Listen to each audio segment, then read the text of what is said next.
Konami has done something very, very, very fucking insane for the upcoming core set Blazing Dominion.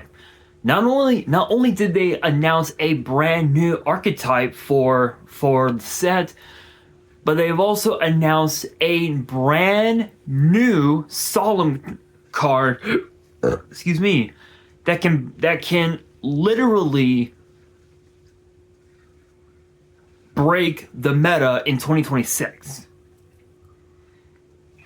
Excuse me. You heard me right.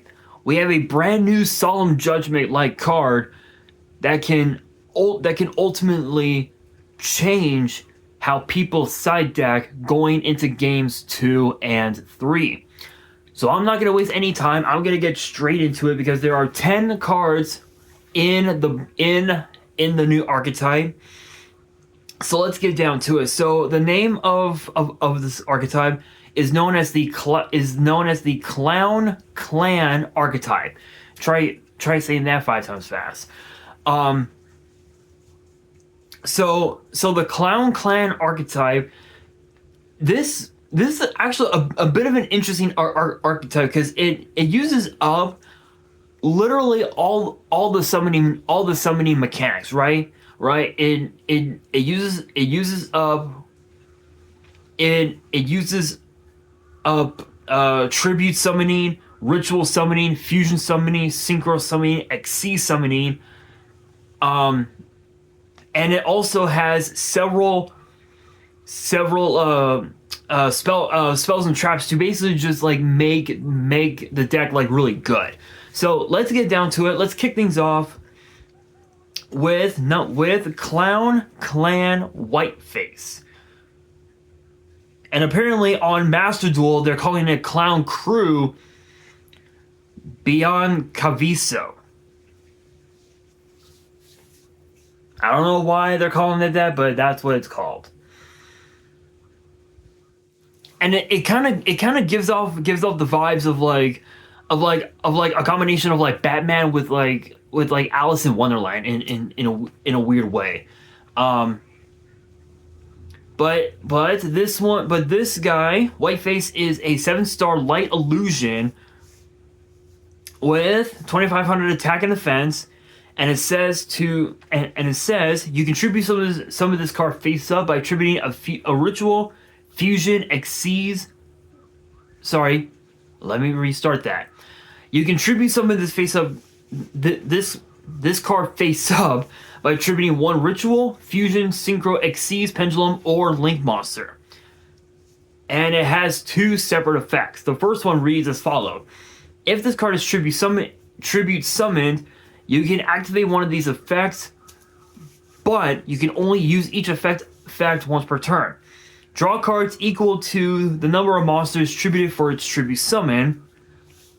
Negate the effects of face-up cards your opponent controls equal to the number of monsters tributed for its tribute summon. Second effect reads, once per turn during your opponent's main phase, you can, as a quick effect, immediately after this effect resolves, tribute summon a monster. So this is basically a way to either thin out the deck, or to just negate your opponent's entire board to potentially push for lethal. Obviously we don't know the rest of the cards just yet, but this card can again, as it says, you can either draw cards or you can negate your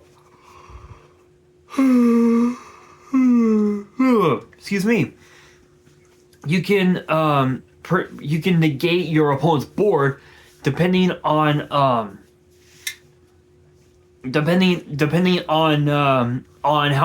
many monsters you use to summon out this card, which I believe Konami's probably gonna rewrite the card where it says that you can tribute summon this card face up by attributing a ritual, fusion, synchro, exceeds, pendulum, or link to to and or. So what that means is that you can either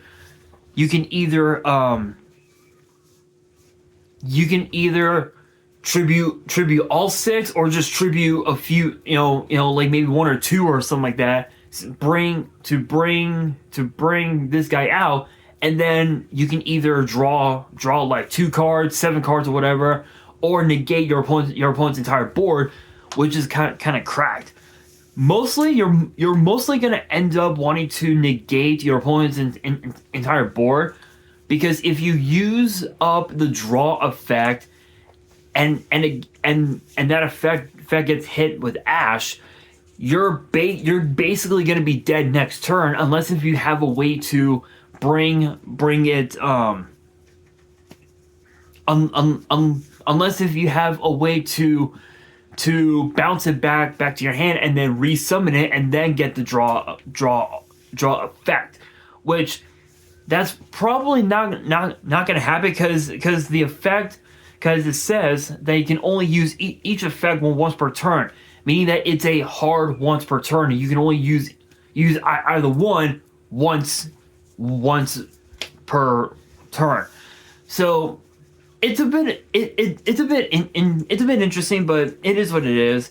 And with the second effect, you get to tribute again. So it basically gives you a second normal summon, if you will, right off the bat, which is kind of insane. Next up, we've got Clown Clan Flare. And I'm trying to say these as slow as I can so I don't get tongue-tied.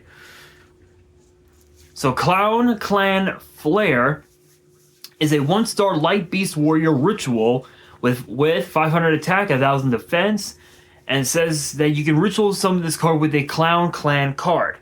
And the first effect is a once per turn that reads, you can reveal this card in your hand, add 1 Clown Clan card from your deck to your hand, then discard 1 card. Second effect reads, if this card is tributed, you can activate one of these effects, but you can only use each effect once per turn. Shuffle all ritual monsters on the field and in the graves into the deck. Change 1 effect monster on the field to face down defense. So not only excuse me, so not only is this a Dark World Dealings, but this is also essentially a compulsory evacuation device, and also a Book of Moon rolled up into one ritual monster, which is absolutely insane. This is probably by far one of the craziest ritual monsters I've seen. I would probably say since Herald of Perfection, and even Herald of Perfection was nuts. Back in the days of, I think, not Edison format, because Edison came around before the Shining Darkness, and Shining Darkness was around. It was around in 2010, but it didn't come out until like 4 months after YCS Edison, if I remember correctly. I could be wrong. I could be wrong. You guys can let me know in the comments, but yeah, this is actually kind of sick. I mean, it essentially acts as a Dark World Dealings. You get to bounce pretty much every, or not Compulse. Fiber Jar is what I was thinking. You get to literally treat the second effect as either a Fiber Jar or a Book of Moon, which for the most part you're gonna end up using it as a Fiber Jar, which is kind of cracked. Next up, we've got Clown Clan Diablo, which honestly the artwork looks kind of sick. I know I said that it gives off the vibes of like Batman and Alice in Wonderland, but in a way it also kind of gives off the vibes of oh my god, what's that one anime that I used to watch? Oh my god, I wish it was still on Hulu. Maybe they'll move it over to Netflix. Soul Eater. It kind of reminds me of Soul Eater in a way, with all the weird monsters and shit. So fucking trippy. But it is a 5-star Light Beast Warrior fusion with 200 attack, 1800 defense, and requires 2 monsters with the same attribute but different types. And it has 2 separate effects. The first one reads: if your tribute summoned monster attacks a defense position monster, inflict double piercing. Second effect reads: if this card is tributed, you can activate one of these effects once per turn. Return all fusion monsters on the field and in the graves into the extra deck. Set 1 Clown Clan trap from your deck. So this gives you, literally, it gives you the effect of Blue Eyes Chaos Max Dragon, where you get to inflict double piercing to your opponent, and it also acts as a fiber jar for the extra deck. So if you're going up against a complete fusion based deck, like let's say let's say heroes for example, you can bounce all of their fusion monsters back into the extra deck, and you get to push for lethal, which is insane. But this also gives you access to set any trap from your deck that has Clown Clan in its name, which is pretty nasty because you can set pretty much anything that can give you a chance to potentially threaten lethal, depending on what your opening hand looks like. So this is actually kind of cool, really cool. The design of the effects are pretty good because again you get to inflict double piercing, and it basically ensures that you get to threaten lethal over your opponent, which could force them to scoop, or they could just take the damage, which is kind of crazy. Next up, we've got Clown Clan Meteor. Honestly, this is kind of cool. The artwork looks really cool.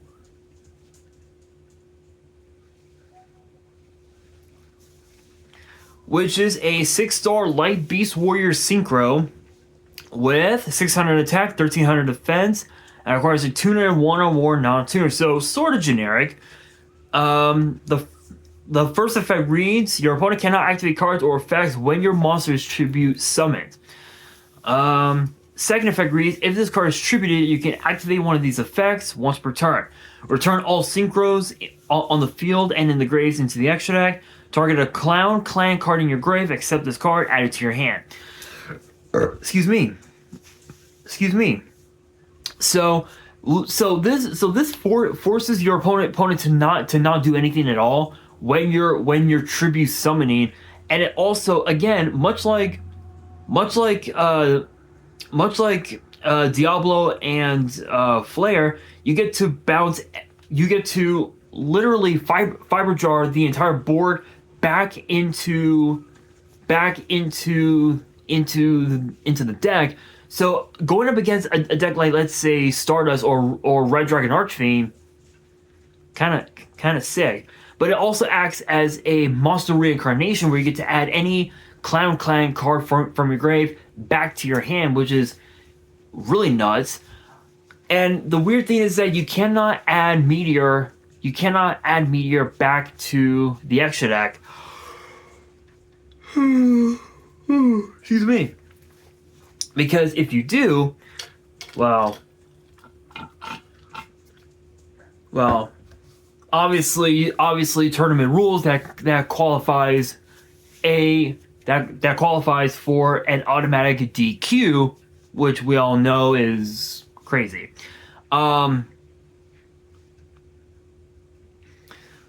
still, I mean, being able to force your opponent to not do anything when you're tribute summoning is cracked, people. Absolutely insane.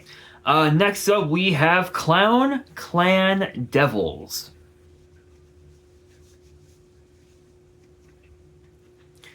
Which is a rank 3 Light Beast Warrior Exceeds with 0 attack, 2000 defense, which that is a big ass booty. And it requires 2 level 3 monsters. And it has 2 separate effects. The first one says, your tribute summon monsters gain 1000 attack. Second effect reads, if this card is distributed, you can activate one of these effects, but you can only use each effect once per turn. Return all Xyz monsters on the field and in the graves into the extra deck. Set one Clown Clan spell from your deck. Come on. I mean, come on. Going up against decks like Utopia, Sharks, what else? Going up against what is it? Dragon Rulers, excuse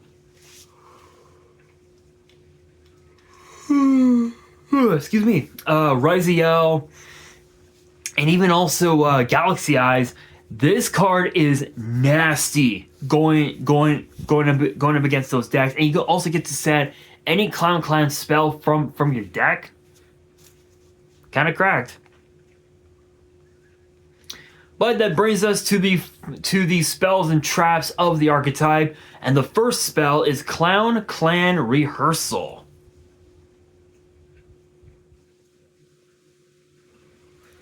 Which is a normal spell, and both of its effects are once per turn. The first effect reads, tribute one monster from your hand or field, add one Clown Clan white face, and a Clown Clan spell or trap from your deck to your hand except this card. Second effect reads, you can banish this card from your grave, ritual summon a Clown Clan ritual monster from your hand by attributing monsters from your hand or field whose total level equal or exceed that monster's. So this is essentially your ritual, so this is essentially your ritual spell, if you will, for the entire deck, and it also acts as a rota for both monsters and for back row. So you get to add both whiteface plus any one spell or trap to your hand, which again acts as a double rota, which is cracked, absolutely cracked.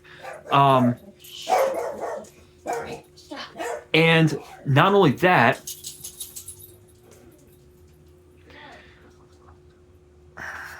I know you guys couldn't hear that because I've got speech enhancement locked on my phone, but yeah, my mom's dog was barking. Anyway, moving on. So it's literally double rota with a ritual summoning effect rolled up in one card, which is actually kind of cool. And it's weird because there really aren't a whole lot of archetypes in the game that require a normal spell to ritual summon. There really aren't any. I think there's like maybe one or two archetypes that do that. I think what is it? I think Fire Fist has that mechanic, and I think Drytron might be the other. If there was one other, I think it would have to be the Novellis archetype. I don't remember. You guys can let me know in the comments. But that's a pretty cool tag. Next up, we got Clown Clan Matinee. I think I'm pronouncing that right. I think I pronounced it right, but it is a continuous spell with both of its effects being a once per turn. The first effect reads, during your main phase, you can special summon a Clown Clan monster from your deck or extra deck, ignoring summoning condition, and you cannot activate the effects of monster special summon from the deck and extra deck until the end of the next turn. Second effect reads, during the end phase, you can draw one card for each type of monster tributive this turn, then you can set one spell trap from your hand. So you get to draw a card for every type of monster that was tributed. So ritual, fusion, synchro, exceeds, pendulum, and link. So if you tributed all six summoning mechanics, guess what? You basically get yourself a full hand, and you get to set a spell trap from your hand. So hypothetically speaking, you could set Dominus Impulse if you drew it to your board, and now your opponent has to find a way to either out the impulse, or to find some way to work around it, which it's kind of impossible unless if you have like Harpy's Feather Duster, which even Duster in today's meta, you really don't see Duster get played all that much anymore. Only in like side decks, just because of the fact that there's so many other cards in the format that can stop back row, that can stop back row that wasn't Duster. So it's like a niche card, if you will, but still this effect kind of cracked. Next up, we've got Clown Clan Malabarism. I believe I'm saying that right. But it is a quick play spell. It is a quick play spell with both of its effects being a once per turn, and the first effect reads: special summon 2 Clown Clan monsters from your deck and/or extra deck, ignoring their summoning condition, and you cannot activate the effects of monsters special summon from the deck and extra deck until the end of the next turn after this card resolves. Second effect reads: during your main phase, if this card in your grave, except the turn it was sent there, you can banish it and tribute one other monster from hand or field. Target a card on the field, return it to the hand. So this basically acts as a quick play compulse, which is really good. And this is an easy, like, this is a really good way to go into multiple bodies to potentially push for lethal. But again, it depends on what your extra deck looks like, which it could literally have almost anything at this point.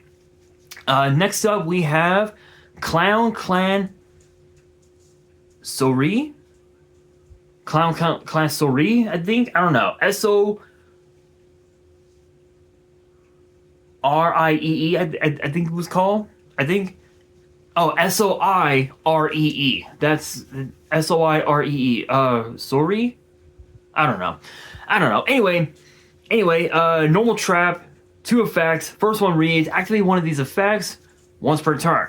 You cannot activate the effect of monster special summon from the extra deck and deck until the end of the next turn after this card resolves.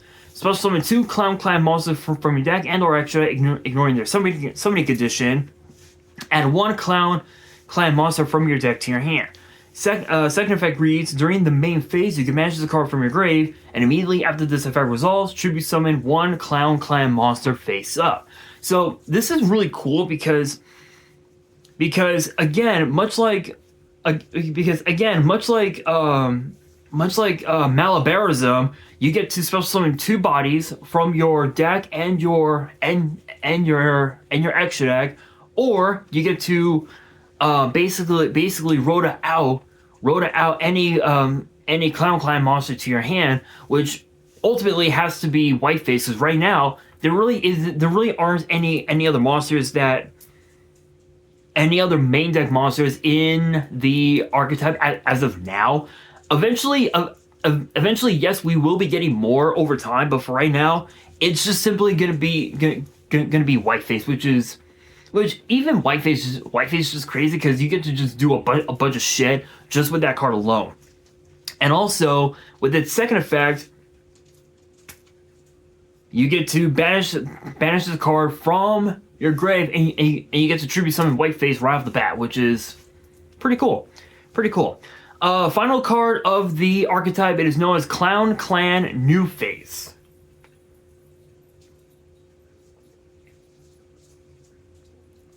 Which is a continuous trap, and all 3 of its effects are once per turn.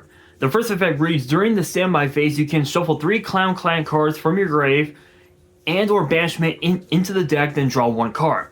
Second effect reads: you can tribute summon a monster. If you tribute summon a monster, you can target other spells and traps on the field up to the number of monsters tributed for it. Destroy them. Third effect reads: if this card is sent to the grave, except from the field, you can place it face up on your field. So this is exactly what I was talking about with Harpy's Feather Duster, because that Duster is such a niche card and it's been off the ban list now for a few years now. There are so many ways to nuke your opponent's back row, and this card right here, New Face, is obviously one of those cards. You can even also use what you call it. You can use Satellite Warrior to pop your opponent's back row. You can use Dark Magical Circle to banish one of your opponent's back row. You can use Lightning Storm, which even Lightning Storm hasn't been played all that much and anymore. Just only in like certain decks. Like I think like Yummy Mitsurugi uses up Lightning Storm. I know that Raziel uses up Lightning Storm. I think Mitsurugi Monarch uses it as well, but still, this is actually a really sick archetype. My opinion, though, I feel like Whiteface should be a 2 of. I feel like because if you max it out at 3, I feel like it could just be a brick. Flare could be a 2. Diablo could be a 2. Meteor could be a 2. Devils could be a 1, possibly. Rehearsal 100% a 3 of. Matinee 100% a 3 of. Malabarism probably a 3. Sori probably a 2, and then New Phase probably a 2. In my personal opinion. But that brings us to the final card of today's video, and it is one of the most insane cards I had ever talked about on this channel, and it is known as Solemn Report. Think about this, right? We've had Solemn Judgment, we've had Solemn Warning, we've had Solemn Authority, Solemn Scolding, excuse me, we've had Solemn Strike, and now we have Solemn Report. And this card might just break side decking going into games 2 and 3. But what is its effect? It reads as follows: when a spell trap is activated, activate one of these effects. Pay 1,500 life points, negate the activation, and if you do, destroy that card. And if you do that, for the rest of this turn, neither player can activate that card's effects as well as cards with the same original name and their effects. Pay 3,000 life points, negate the activation. If you do, banish that card. Then your opponent banishes all cards with its same original name from their hand and deck. Here's where it gets interesting. The first sentence on this card reads: you can activate this card the turn it was set by revealing one of your other set traps. Think about this, right?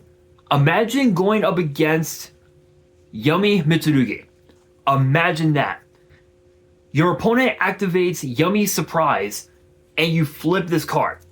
You pay the 3,000. You banish Surprise. Now they have no choice but to banish all other copies of Surprise from their hand or deck, and now their whole deck is dead. Imagine that. Imagine that. You can even also use this card against modern Black Queens, where they would have to banish Black Whirlwind and Black Feather Whirlwind just now their whole board is dead. Think about that. This card is going to be one of the most cancerous cards. This card is going to be one of the most cancerous cards in the meta, and I can honestly say that this is probably going to be an easy 2 of. If not, max out at 3. max it out at 3. And I honestly believe that at some point Konami is going to either limit this card to 1, the first ban list after this card gets released, or they're going to automatically ban it because it's that fucking good. Think about this, right? You're going again. It's as I said, right? You're going up against decks like Yummy Mitsurugi, or even Blue Eyes for that matter. Even against Blue Eyes, if your opponent activates, let's say they activate this card, Wishes for Eyes of Blue. If your opponent activates this card, and you chain Solemn Report, guess what? All 3 copies of Wishes get banished, and now you have no way to go into your fusion plays, such as this guy. Literally, you have no way of doing it whatsoever. You have no shot. I'm being honest, we could be looking at a format in 2026 where this card is going to decimate the meta, and players are going to be so sick of it. This is going to be one of the craziest years for Yu-Gi-Oh! We have ever had in a long time. But let's be real, this is definitely going to be a secret rare, and it's also going to be a Starlight rare in Blazing Dominion, and it's going to be at least 9, 10, maybe even a full calendar year before this card gets a reprint in either a side set or in the Megatins, which even if it gets reprinted in the tins, it's still going to be a $20-$30 card, 100%. This card in the core set Blazing Dominion is going to be at least a $40 to $70 card as a secret rare, but as a Starlight rare, it is 100% going to triple in price, 100%. Whew. We're gonna have ourselves one hell of a time in Yu-Gi-Oh! In 2026. Get ready, you guys. It is not going to be pretty. And with that being said, that'll do it for today's video. Hopefully you guys enjoyed. If you did, make sure you guys smash that thumbs up button. If you guys are new to the channel and you guys want more card discussions in the future, then be sure to subscribe to the channel, turn on the notification bell, and as always, make sure you guys are following me on all of my social media. All of my ads will be in the description below, as will the info to my fan mail. It will also be in the description as well. And on that, this is your boy Nash, signing out.